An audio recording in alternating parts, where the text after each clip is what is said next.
અમેરિકામાં પણ અમે જોયું કે ટેરિફ વોરને કારણે જે અનિશ્ચિતતા પ્રવર્તતી હતી એના કારણે પણ ત્યાંનું જે માર્કેટ પણ જે રીતે ડિસ્ટર્બ થતું હતું અને કદાચ ટ્રમ્પ દ્વારા યુટર્ન લેવો પડ્યો એવી જે સ્થિતિ હતી એ પણ જે માર્કેટની હાકલ ડોકર સ્થિતિ થવાને કારણે થઈ હતી.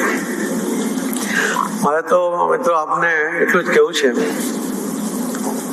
કે આ માર્કેટને એક પારાસ્થિતિ ગણવામાં આવે છે કે દેશનું અર્થતંત્ર કેટલું મજબૂત છે, દેશ કઈ દિશામાં પ્રગતિ કરી રહ્યો છે, દેશની આર્થિક સ્થિતિ કેવી છે, એ બધું જ તમે જે રીતે માર્કેટને ચલાવો છો એના પર નિર્ભર કરતું હોય છે. એની પર લોકો જ જોતા હોય છે.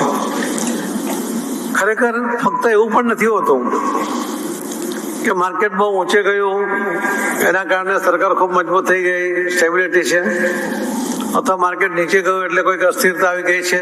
એવું પણ કોઈ કારણ હોતું નથી.